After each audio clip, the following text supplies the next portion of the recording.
What you're doing is far more socially harmful than it is socially beneficial. You situate yourself at this sort of sanctimonious, self-righteous moral high point. When you go to an event like an abortion rally, the intention is not to reach common ground. People's emotions clearly are already at such intensely high level. Totally, man, yeah. Where is your uterus, man? People in the comments are going to watch it and be like, yeah, he's a hero, he's having a civil conversation, and all these crazy feminist ladies are coming in and trying to have a go at him.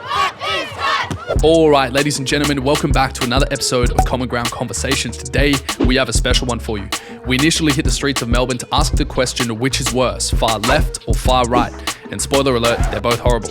And it was promising to see that most people agreed on that. But what was particularly interesting is it did seem like people had more trouble defining what the far left looks like in comparison to defining what the far right looks like.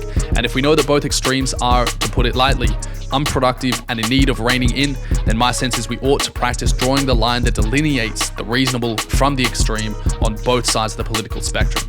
Now, as much as those conversations were interesting, by far the most interesting, at least in my eyes, on the day was with this gentleman here.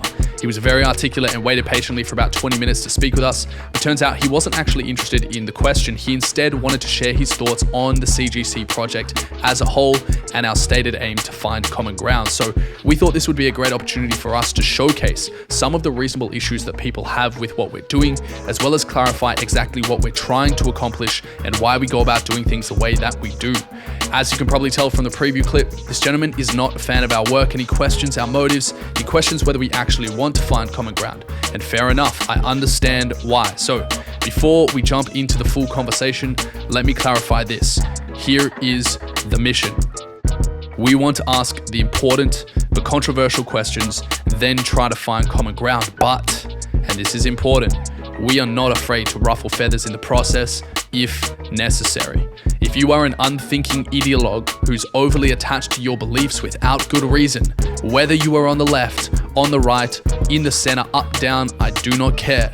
We will ask you, what do you believe and why? Because at our core, we are anti-dogma, wherever that dogma might come from on the political spectrum. And as a consequence, by our very nature, we are not sunshine, rainbows, and lollipops over here at CGC. If anything, we are the exact opposite. This is not an intellectual safe space where your ideas are coddled, where your beliefs and emotions are bubble wrapped and protected from any and all scrutiny and criticism in the name of so-called common ground. No. This is a place where you will be asked, respectfully, to explain what you believe and why.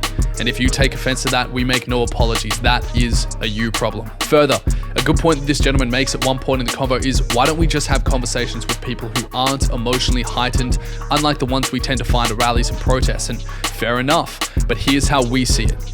There is value in seeking out the most emotionally heightened and perhaps the most dogmatic of people and demonstrating the process whereby respectful dialogue can still take place and common ground is still possible. And lastly, I want to draw an important distinction between middle ground and common ground, because this gentleman confuses the two at some point in our conversation. Our goal isn't necessarily compromising halfway with whoever we speak with in order to find a middle ground, even though that might happen sometimes. We are instead set on taking everyone's ideas, getting them out in the open for us to then vet and deciding which ones are best together, ideally coming to a shared conclusion from which we can move forward. Common ground, not middle ground. So with all that said, I hope you enjoyed today's episode. I'm genuinely interested to hear what you think in the comments below. And now, let me introduce you to Charlie. Enjoy. What's your name? Rich. Rich. Because I've seen your TikToks and whatnot. Yeah. What's your name, man? I'm Charlie. Charlie. Lovely to meet you, I'll Charlie. get my phone out of the way. Put that down as All well. good. All good. Separate from the whole question at hand. Yeah. Conversation. The question, yeah. My issue, realistically, stands with the format that you've gone for, in the sense that you come to an event or you stand here, right, and the proclaimed intent is to sort of reach some sort of collective middle ground between two opposing viewpoints. Ideally, yeah. Yeah, right, where you've got conservatives who are definitely more pragmatic and practically based on a lot of issues, potentially have very oppositional viewpoints to the far left and whatnot. But especially because the ones that came across like my For You page and whatnot were the abortion rally ones. And I think that, I think what you're doing with this is far more socially harmful than it is socially beneficial or constructive. Interesting. Okay. In the sense tell me that why. in the sense that the proclaimed intent is that you are trying to reach this sort of middle ground, which at any point, no one's going to disagree with that as being a fantastic idea. You know, so you situate yourself at this sort of, you know, sanctimonious, self-righteous moral high point of being like, oh, I'm the person coming to these events, trying to reach some sort of collectively agreeable, more universal truth between two oppositional viewpoints. Yeah, ideally, I think if we That's the disagree, it's viewpoint. good for us to try and find common ground. At no point is that going to be up for debate. I think that's a fundamental Yep. point for this conversation. Yep. My issue lies primarily with the way you go about achieving that proclaimed intention. Okay. Right? Because if that's genuinely your intention, when you go to an event like an abortion rally, right, where clearly the intention is not to reach common ground, it's already swung. At a protest that is a retaliative protest to what I would regard as a violation of civil liberties and civil rights for... The overturning of Roe v. Wade. Exactly. Yep. Right? To then be like, okay, let's bring it back to common ground. You're going to a situation where people's emotions clearly are already at such an intensely high level. Totally, man, yeah. Right? And so it's less... I agree. By the way, I agree with the large majority of what you said so far. Of course. Yeah. And I you know, and I feel like that's the primary point. But it's when you go to those sort of situations, right, on one level, you know, you're sitting there being like, I'm trying to have a civil, rational conversation. So people in the comments are going to watch it and be like, yeah, he's a hero. He's having a civil conversation and all these crazy feminist ladies are coming in and trying to have a go at him. Yeah. But of course they are. They're in a situation where they're intensely emotional. If you want to have a conversation where you reach middle ground, don't do it in a situation where they're already at an aggrandized, aggravated, elevated level of emotionality. Of course that's going to disregard that rationality. That's a fair criticism. Can I tell you why? Go for it. I think so. Did you watch the full pro-life, pro-choice episode, by any chance? I've just seen all the TikToks that come Okay, up. no, that's okay. So, if you watch the full episode, I think it might clarify, or it might give you, it might sway your position, and this is why. So, I want to exemplify the process where you and I can have differing views, differing perspectives, and let's say we disagree in a big way. I want to exemplify the process where even in those situations, you and I can productively come to the table. So even in doing what we're doing today, and asking, let's say for example, we were asking the same question, pro-life, pro-choice, here in you know, at a location that isn't a rally, it can still be very productive, right? But if our goal is to exemplify the process where people who have large disagreement can still engage in productive conversation and come to the table, then we want to find instances where my position is as different to the person that I'm speaking to as possible. It's not all that much fun if we completely agree from the get-go and then we talk about it. Of course. What that means for us is in an instance like that, going to a rally of some sort where people tend to have quite strong beliefs, that's a prime opportunity for us to showcase, even when people have extremely heightened emotions, common ground is still possible. Right. And if you watch the full episode, you'll see that we achieve that, right? I'm sure you do. Not with everyone. I'm sure you do, but in the examples I've seen, which there is a myriad of them, right? The common discourse below, and it's a culture of people that are going like, oh, L lady coming in here, you know, or she was all too emotional about it. He destroyed her. For the record, I think. And you know, I can't take responsibility for what people say in the comments, but what I will say... You can't, the point I'm trying to make... Let me just finish.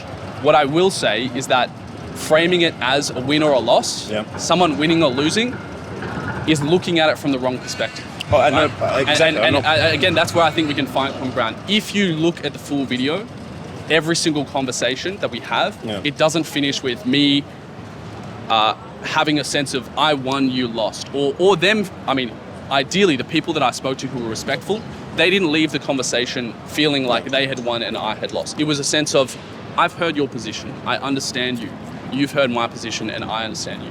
What I'm asking you to consider is the wider cultural impact, because obviously, again, foundational level, the principle of achieving common ground, achieving a more collectively agreeable truth for a situation is perfect. It's a great idea.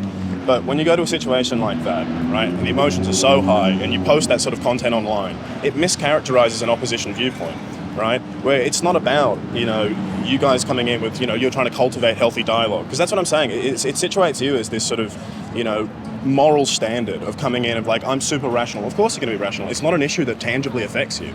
You know what I mean? Like, and then you showcase those two competitive arguments where one person's super elevated comparatively to you who's sort of down here, and you got to notice that, like, you say you can't take control of the I mean, you're the one who's creating that dynamic. I'm not saying I'm saying you can't control the comments, of course. But my issue, foundationally, primarily, lies with the format in which you're doing this. Fair enough. If you want to have that, if that's your proclaimed intention, don't do it at a rally. Don't do it on the street. Find people and take them to a podcast or something. Then represent and... Well, because if that's your intention, and you say my proclaimed intention here is to showcase how two oppositional viewpoints can come to middle ground. Do that in a format that's not me walking to Flinders to go home and then having a spontaneous conversation with you on the street. Have you ever seen those ones where it's like, oh, trans people aren't real, change my mind? I didn't know I was going to have a conversation with you about this today. I've got to go home, I've got to work. If you want to have a conversation with someone to exemplify two oppositional viewpoints that are going to come to some sort of collective middle ground, right, and not mischaracterize to any viewpoint, then do it in a situation that isn't tainted by all of this or tainted by elevated emotions. I think what you're proclaiming to do and what you're actually doing are vastly different. Fair enough, man. That is your opinion and you're entitled to it. Awesome. And like I said, I respect you for expressing that, but we'll have to disagree. Fair enough. And my point is that at any point you'd like to have a conversation about any particular issue, organised to sit down with one another so we can talk about it in a healthy environment, I'd love to do that. Well, yeah, I mean, if you want to do that, if that's how you want to go about establishing common ground, then by all means, man, you start up your own project and do it your way. Rock on. I have my way. Okay. Rock on, ladies and gentlemen. That is a wrap for today's episode. I hope you enjoyed it. If you did, and you believe in what we're doing here at CGC, asking the important but controversial questions, trying our best to find common ground whilst also being unafraid of ruffling some feathers in the process, then you can support us in one of three ways. One, like the video, show YouTube that what we're doing is important work. They ought to show it to other people. Two, subscribe to the channel and hit the notification bell icon if you want to be one of the first notified when we drop our next episode. And three, if you want to support the project financially, the best way to do so at the moment is grabbing yourself a deck of our controversial conversation cards. They're an easy way to gamify the process of asking and exploring the important but controversial questions and going deep on these intellectually stimulating ideas with family and friends. With that said, keep the combos going in your own life. Your curiosity is not a crime. Don't let anyone ever tell you otherwise. Take care of yourselves. DM us on Insta if you want to stay connected, and I'll see you in the next episode. Ciao.